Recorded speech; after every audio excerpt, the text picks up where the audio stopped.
Hello, আসসালামু আলাইকুম। Myself জিকিমিদুল, welcome to my another video. আমার বাইকের পিছনে দেখতে পাচ্ছেন একটা বক্স, এটার মধ্যে আছে একটা সারপ্রাইজ। নতুন একটা পোশাক প্রাণী নিয়েছি আপনাদের জন্য, বাট সেটা দেখার জন্য আপনাদেরকে 1 মিনিট অপেক্ষা করতে হবে, কারণ ভিডিওটা পুরোটা 1 মিনিটের থেকে একটু বেশি। তো আমি ফাইনালি বাসা থেকে চলে এসেছি। অফিস থেকে আসার সময় আমি পাখিগুলো নিয়ে এসেছি। আসলে কি পাখি বা কি এটা আসলে দেখার জন্য সেটা জন্য অপেক্ষা করতে হবে। তো আমার বারান্দাটা মূলত ফাঁকা ফাঁকা হয়েছিল, শুধুমাত্র 2 জোড়া ঘুঘু পাখি ছিল। তো চিন্তা করলাম যে যেহেতু বারান্দা ফাঁকা, খাঁচাগুলো পড়ে আছে, সেই ক্ষেত্রে কিছু পাখি নিয়ে এসে রাখি। তো আসলে পাখি কিনতে গিয়ে অন্য কিছু পছন্দ হয়ে গেছে, তো এটা লেট করি নাই, ঝটপট নিয়ে নিছি। তো যার কাছ থেকে নিছি সে মূলত আমার পাখি অফিস পর্যন্ত ডেলিভারি দিয়ে গেছে এবং অফিস থেকে আমি বাসায় এসেছি। তো এখানে আসার পর দেখি যে আমার বারান্দার অবস্থা খুবই খারাপ।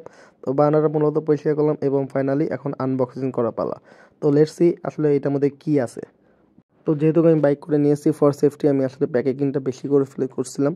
তো এখন এটা খুলতে আমার নিজের জন্য অনেক বেশি প্যারা হচ্ছিল। যাই হোক, পরে এটা খুলতেছি এবং দেখেন কি নিয়ে এসেছি। যদিও তো আপনারা ধৈর্য হারা হবেন না, এটা আসলে ভিতরে এক জোড়া কবুতর আছে এবং কবুতরটা আমার অনলাইনে দেখা এবং খুব ভালো লাগলো। এটা হচ্ছে ওরিয়েন্টাল। এটা মূলত মানে আমার যেটা দেখে সবচেয়ে বেশি ভালো লাগছে সেটা হচ্ছে কি এটা বুট ঠোঁট এবং পায়ে মোজা।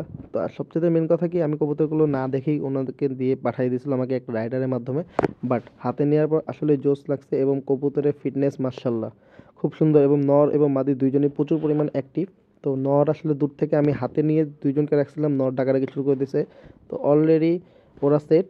তো এখন হচ্ছে ওদের কাছ থেকে আমার নেক্সট প্রজন্ম নিতে হবে। তবে আমি জানি না যে এরা আসলে নিজের ডিম বাচ্চা নিজে করবে কিনা, কারণ যেহেতু বুটফুট, সেই ক্ষেত্রে বাচ্চা খাওয়ানোর জন্য সমস্যা হতে পারে। সো আল্লাহ হাফেজ, টাটা, বাই বাই। এরপর আপডেট ইনশাল্লাহ খুব তাড়াতাড়ি জানাই দিব।